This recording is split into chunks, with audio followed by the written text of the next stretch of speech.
Ladies and gentlemen, welcome back to the channel. My name is Sohum, and today I'm bringing you another double reaction to Deep Purple and Blackmore's Night. We're first going to start off with the song Hard Lovin' Man by Deep Purple, then jump into Carry On John by Blackmore's Night. Now, if you've been following me along my Deep Purple, Blackmore's Night, Rainbow, Richie Blackmore journey, then you may remember, maybe loosely remember, I do a lot of reactions that I did a reaction to Carry On John performed by Richie many moons ago. And today it's going to be fun to get to revisit this song in the context of Blackmore's Night. As always, I'm excited to jump in, but before we do, thank you Graham the Peaceful for making this request today. It's much appreciated. Now we jump in.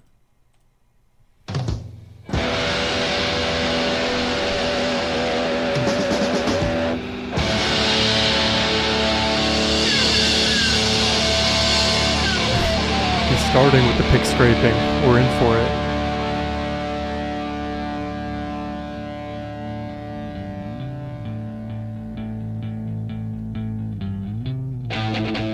Oh, I already hear the riff.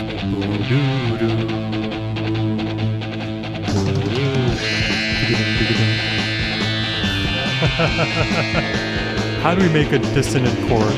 John says, "Hold my beer."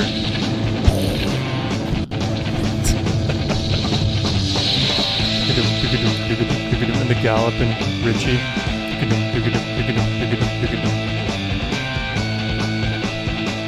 The best lineup of Deep Purple right here.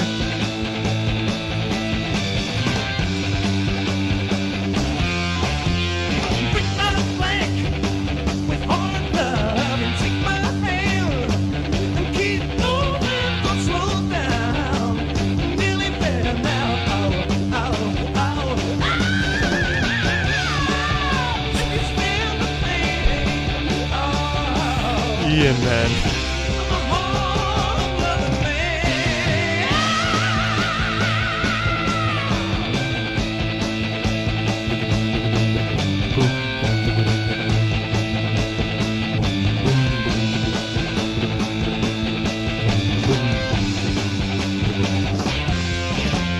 What's your name?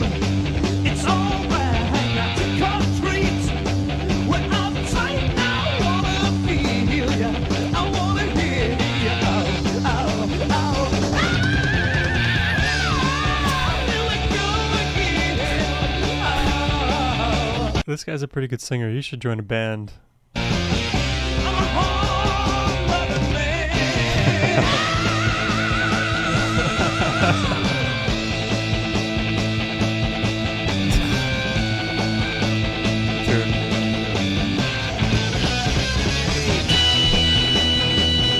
Oh my god, in my right headphone, that super bright organ.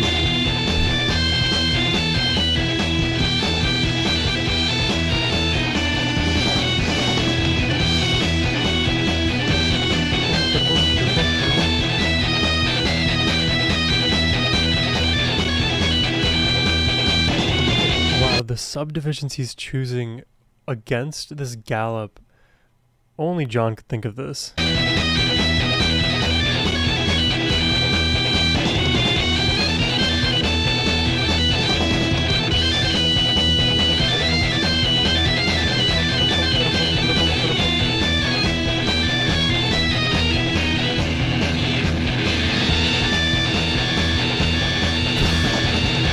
Alright. Now it's like an ambulance wailing.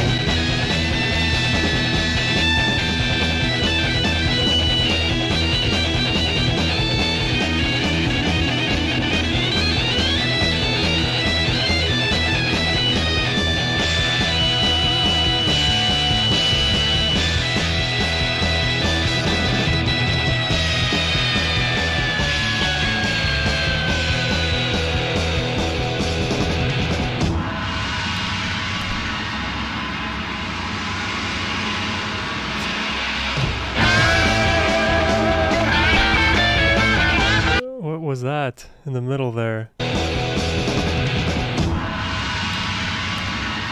hand drums and the cymbal sound. almost felt like washed out.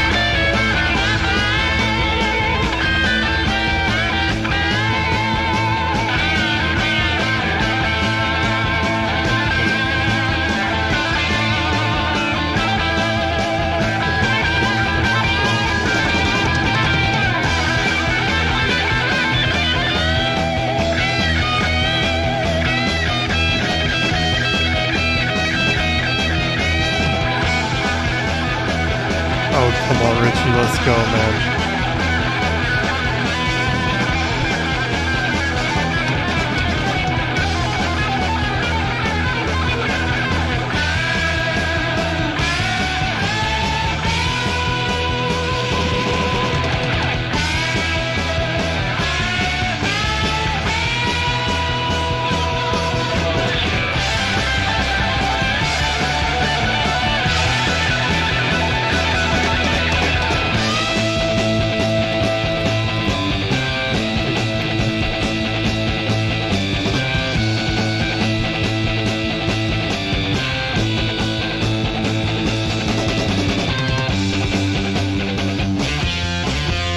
Come back here, it's not over. Can't you see? There's still time for acting left. I'm ready for the scream again.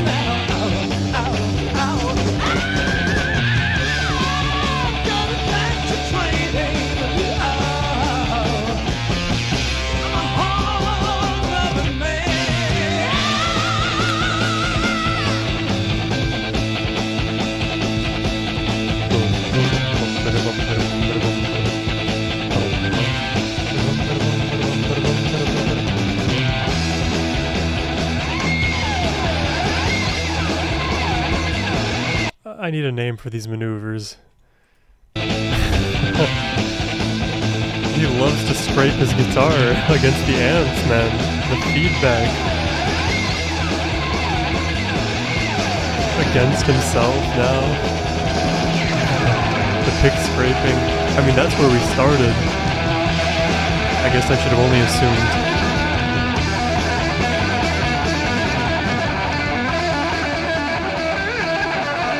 Oh. Everything else just dropped out.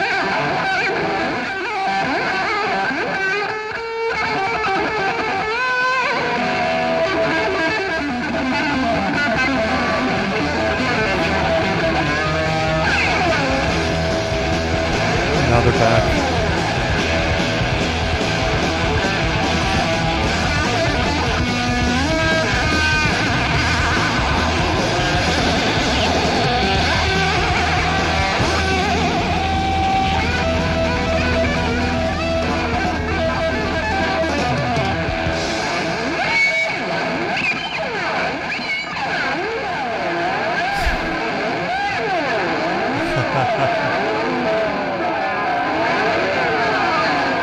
Just taking in the sound.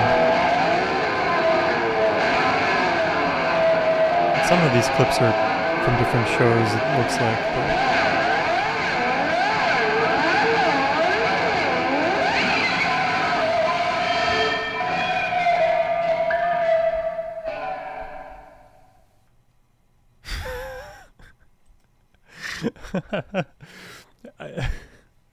I never knew, like, Richie had this knack in him that forces him to want to rub his guitar up against the amps and destroy it on occasion and just really let the guitar be one with its environment in a very literal sense.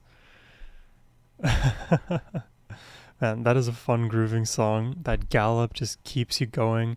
Doo doo doo. And that kind of doo doo doo, that movement, low-key reminds me of a Dave Matthews Band like melodic pattern that I've heard in a few of their songs. And of course, Dave Matthews Band came after Deep Purple, and music is constantly evolving and artists are drawing from each other. I have no idea if those timelines ever crossed over, but that melody is like so very familiar to me that it almost feels like a bit of a crossover episode to me. So I will take that, and I will take any Richie solos you give me. I will even take John just dropping his whole palm and forearm on the keys, just playing whatever he wants to. Anything dissonant, fine, it works because it's Deep Purple. They can make anything sound amazing. And I loved Ian's screams. I think that's one of the maybe understated elements of Deep Purple that initially drew me in, is hearing Ian scream. I mean, I appreciate a good screaming vocalist any day of the week, and Ian just has it in him. One of the best rock vocalists ever. Those highs, to die for. Now, let's jump into Carry On, John.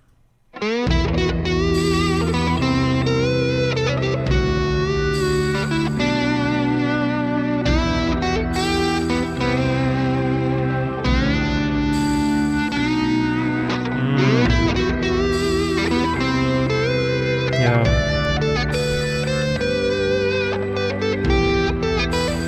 And it's interesting, right? This is electric guitar on Blackmore's Night, starting out. Beautiful melody. And I remember Richie performing this in the video I saw. He was about to cry. But instead he made the guitar cry.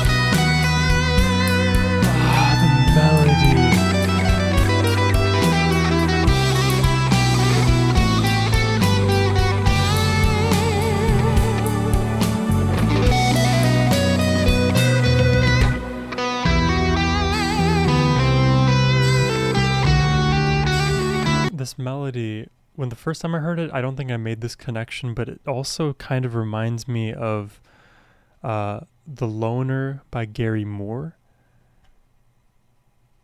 Just a tad.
Wow.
everything about this is just perfect to me.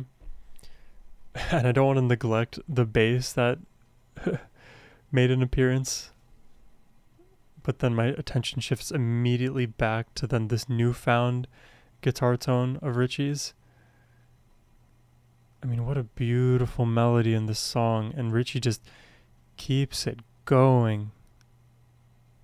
It's this emotional roller coaster, and the thing is, like, there's no break in this roller coaster, at least not yet. So everything is just continuing. Whatever high you feel from a certain moment, there's no like reprieve where you can relax and settle into that feeling, because you're moved again and again and again. And it's kind of like those days in life where things just don't go your way and they just keep not going your way.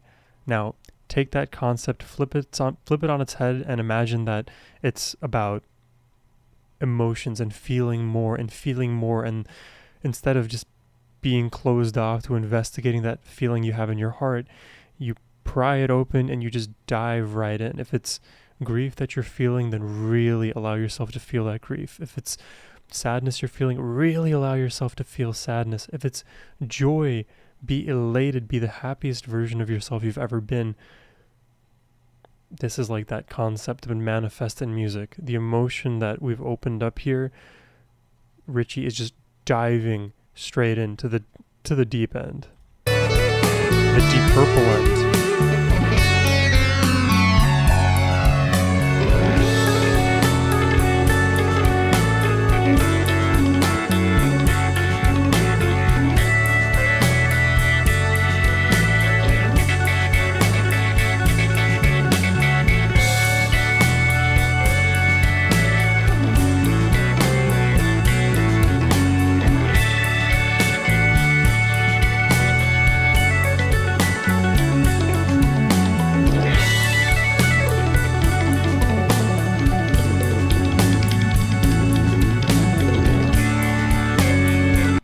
I'm sorry, who is this?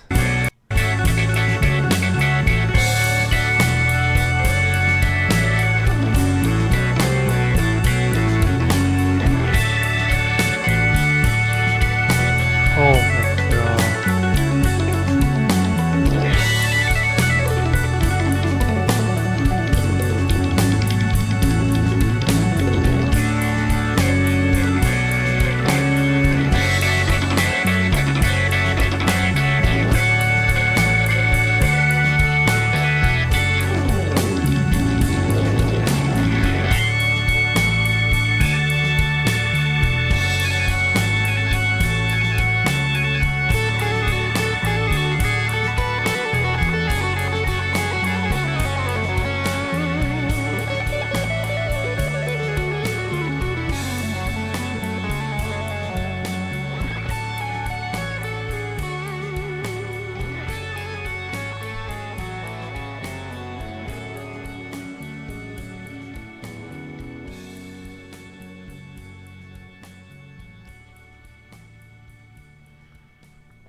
Dude, it's melodic mastery. I mean, Richie just goes and goes and goes. He has so many creative ideas. I would love to just have a few minutes in his brain and hear what's going on in there. And then that organ at the end, paying homage to John himself. I don't know who's playing this. I don't imagine it's John, although it could be, unless it could be John if it was like recorded before his passing and now it's being utilized for Carry On John. But maybe some other player played that. Either way, that is a very John Lord-esque solo section. Beautiful, very virtuosic. And, you know, again, to like bring back my early listening to Deep Purple and Rainbow, and, you know, specifically we'll talk about Deep Purple here, listening days, I didn't realize just how much of a dynamic duo Richie and John were, because so much of the lead melody, the melodic atmosphere, just comes from those two. And they are basically like dual guitarists are, except one is just playing the keys instead. It sort of reminds me of Jordan Rudess and John Petrucci of Dream Theater. It's when you just have an immense guitar talent in one hand and immense keys player talent in the other. That partnership, it's unmistakable. It is so unique. It is different than your standard dual guitar sound. And, you know, I came from a background of loving the band Avenged Sevenfold, who have two guitarists. They're very well known for, Sinister Gates on the lead and Zachy Vengeance in the rhythm, but on occasion they find moments of unison, of harmony where they play together, but it sounds still substantively different than when you have the likes of John and Richie come together. The keys and the guitar, that combo, amazing. That's all I have for you today. I hope you enjoyed the reaction. If you did and want to make a reaction request yourself, click the first link down below. But anyways, my friends, I hope y'all have a wonderful rest of your day. Take care and peace.